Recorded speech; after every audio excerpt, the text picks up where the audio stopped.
Oh, hi all. This is Dr. Jason live from Long Island, New York.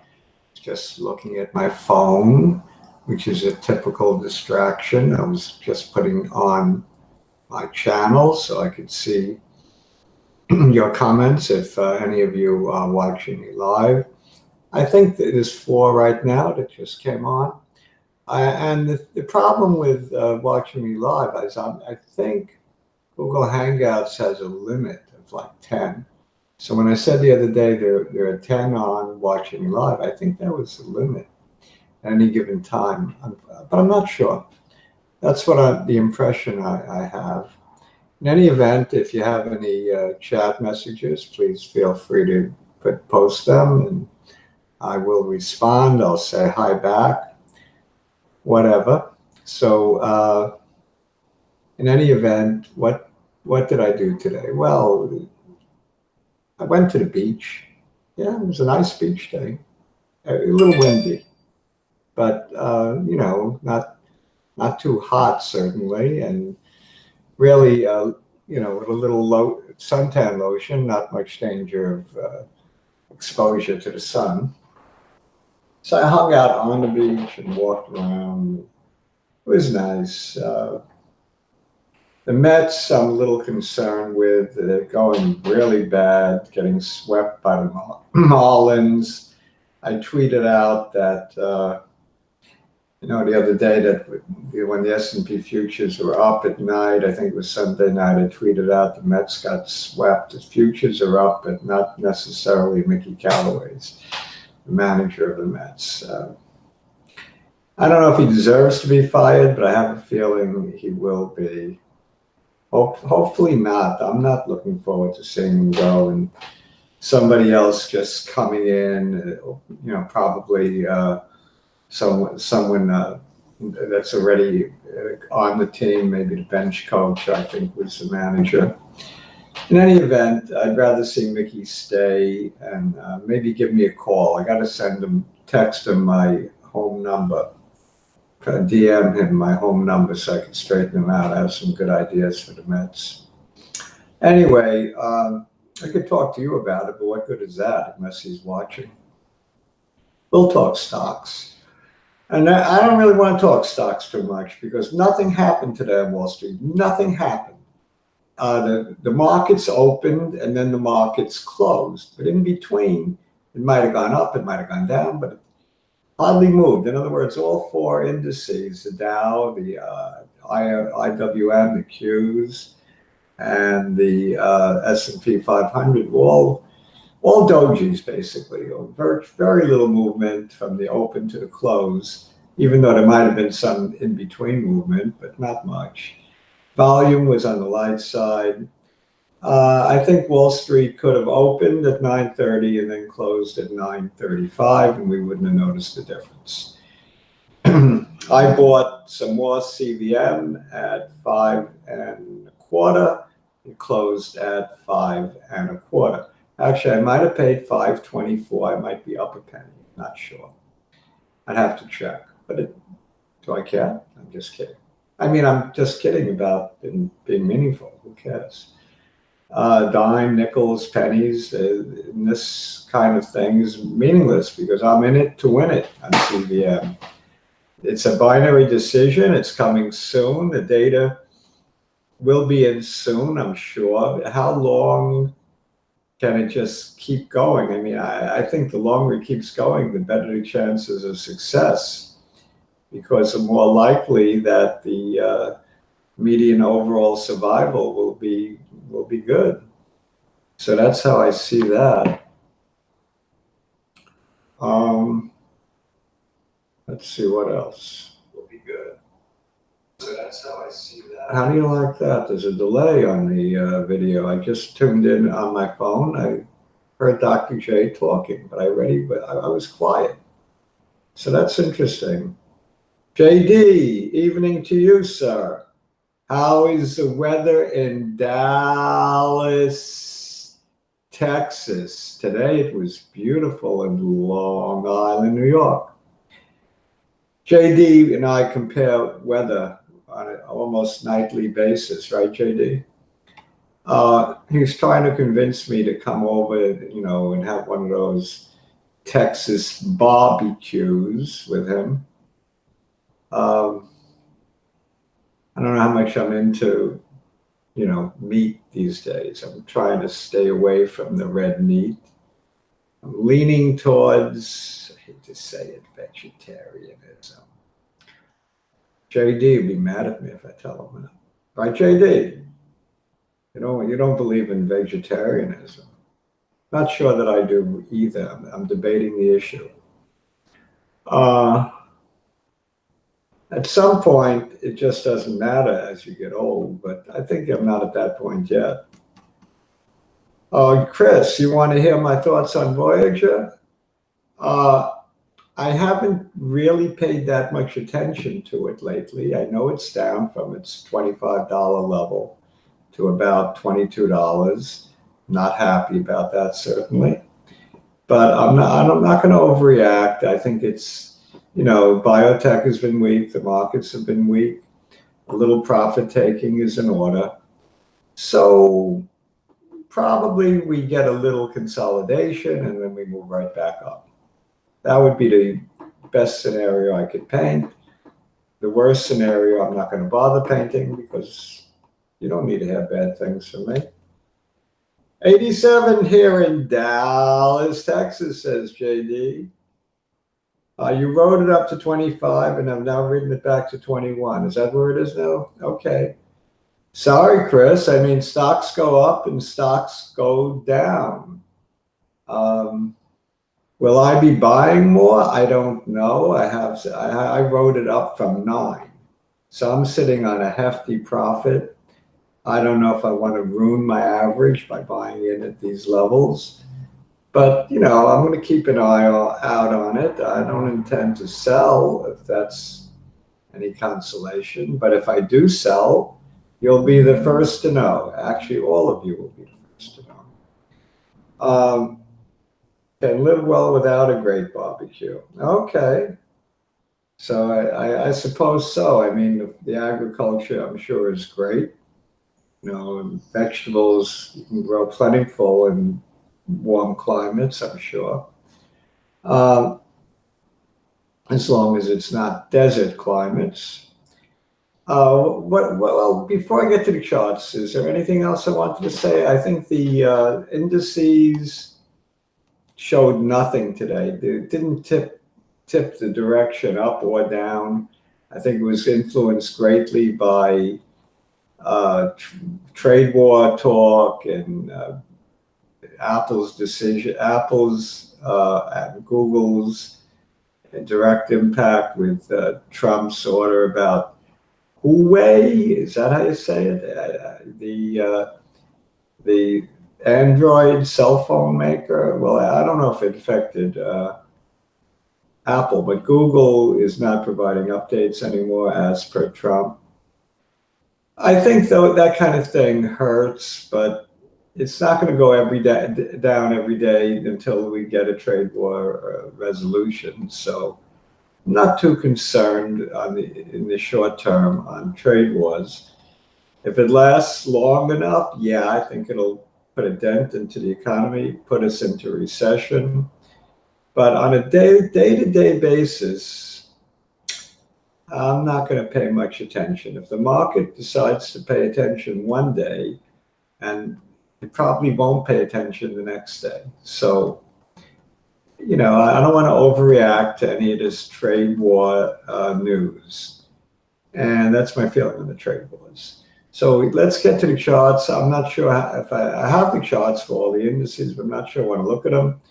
Godfather Frazier asked the other day for the chart of TRVN, so I'm going to oblige him on that. And CVM, I bought more today, so I'm gonna just chart that one more time. We're going to take a look at the chart of CVM, TRVN, the Dow Jones Industrial Average, the SPX, the IWM, and the QQQ. Even though like I said, it's really not very interesting, those four, but we'll take a quick peek at them anyway. maybe I'll see something that I didn't see earlier. So let's go right at it.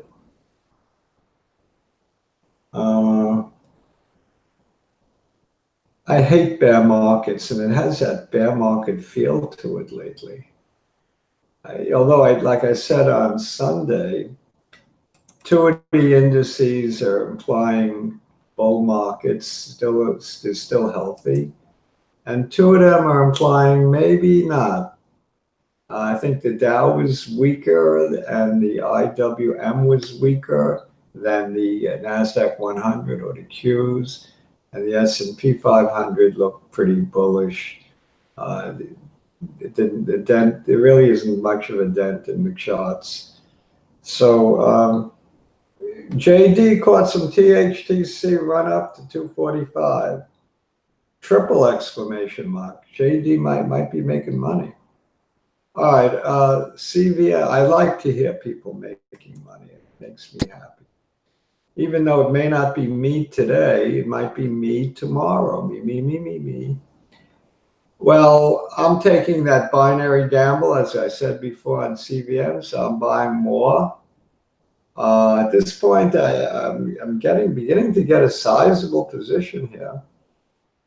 So I'm hoping for a 10 bagger as opposed to losing all my money. But I'll settle for something in between, clearly. I think the risk reward is pretty good here. It's a lot better than going to Caesars in Vegas and going over to the craps table and betting Yo 11. Yo 11, I think instead of what's the true odds? 3 out of 36 or 1 out of what is it? 1 out of 12?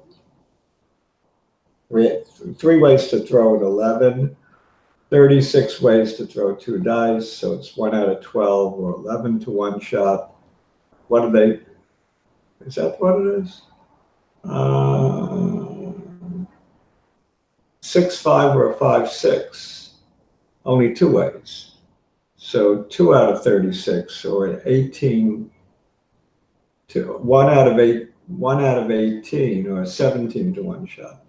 So I don't know what they pay, but it's less than that. I think it's probably 15 to 1.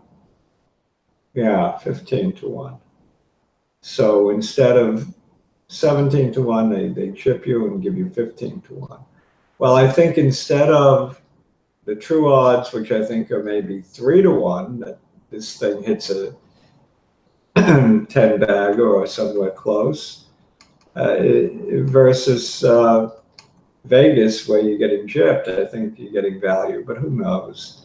I mean, it's certainly very risky. There's a lot of paranoia on the message boards that the results are already in and the data is not great, and that's why it's going down. And it will be released later. Well, I don't think that's true, but who knows? When it comes to stocks, anything is possible. Certainly, the CVM has been in basically a free fall over the last 5 days. 1, 2, 3, 4, 5 solid red candles, and even a 6th one up here. So where is it going to find support? I think it's either finding it at the 50-day, but it did close below the 50-day. So probably the next level would be this low, or this low probably, 513.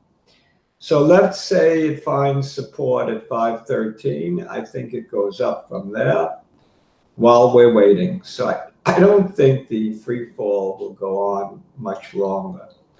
That's why I'm buying. I'm buying also probably to hedge off if it does go to $6.50, $7 before the data comes in and is publicly announced. I'll probably take some off the table. Probably. Although Dr. J is a riverboat gambler. Tiger not making the cut was plus 500. You know, Tiger had his day, JD. The Masters has been his thing. And Bethpage, you have to be young and strong and not have a bad back. You got to be able to belt the ball on Bethpage. It's a tough course. Anyway, I don't know. I don't really follow golf much anymore since I stopped playing. I stopped playing due to a broken shoulder and never really healed right, and diminished my swing significantly. So no longer a golfer. I seldom even watch. And Tiger, not being the same old Tiger hurt the game, even though he made a one tournament comeback. Okay, I don't want to stare at this all night, this losing chart on CVM. I gave you my rationale for why I bought more. Of course, my opinions are strictly my own and do not constitute investment advice. For your own due diligence, check with an investment advisor before you make any decisions based on any of my charts or any of my ideas or any of JD's wonderful ideas. So you're responsible for your own money, and we don't give investment advice on this vlog. That goes for me and any of the comments you see. So TRVN, I will look at the chart for Godfather Frazier. Godfather Frazier has been following me for a long time.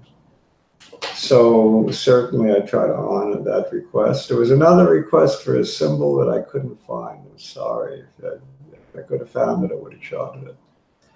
This one has been as high as 3,500, which obviously to me means it's had several reverse splits. And it's been in another one of its tumbles from $2 all the way down to a recent low of $1.25. The good news is it's right at support of the 200 and the 100-day averages. Where is the 50? I can't see the 50. Maybe it's at support there too. It might be one of those charts where there's convergence of all three, the 50, the 100, and the 200. That's how it looks. I don't see purple, so it must be blended in here somewhere. Yeah, yes. Okay, so it's found tremendous support. If it goes through this, just get out below somewhere below, right around that 125 level. So I think I might even give it a shot, for a swing trade. If you can get back to 160 area, that's pretty good. I mean, you can make 30% on your money. That's what I'd be trying for. And risking very little, risking less than a dime. Less than maybe more than, maybe 5-6% on this bet. So you're risking 6% of your money, and you're looking to make 30%. And it could happen pretty quick. Look how quick the descent was. 1, 2, 3, 4, 5, 6 days. No, not even. It was, 6 days to where we are now. Only 3 days from all the way down to $1.25. So this thing can move down fast. It could move up fast. I'm sure the volume is minuscule. It doesn't even make the charts. So it's thinly traded, probably a very low float after all these reverse splits. I'm guessing about the reverse splits. And if there's some news pending and if it's positive, it looks like it could explode, go through the roof. So I'm sure that's what, I'm not sure, but I have a feeling that's what Godfather Frazier is hoping for. Right, Godfather? If you're listening. Okay, that's where we are. Bullish on CVM, maybe willing to give TRVN a little swing trade type thing. hoping the pot comes back for not only for my friend JD, but for me. I have rather large positions now in CGC and CRON. I'm going to continue to add to those two positions. I'm not scared. JD, tell me if I'm wrong. I know you like ACB, but you know, that's too easy. That's as easy as ABC, 1, 2, 3, ACB. I kind of like Chrome the best of the three. I do own some ACB, but much less than I own CGC and Chronos. I don't own any of the others, VFF and PearlF and Oil and all of those that JD likes. And JD, even Zyme went down today. That stock hardly ever goes down. It's been like a shooting star straight up. Zyne, Z-Y-N-E, has been a good one for JD. All right, that's about it for tonight. Check out ZYNE. I know I didn't chart it, but I have charted it in the past, and it's a good one. It's been a tremendous mover. It's a bio pot stock, as JD likes to put it, right, JD?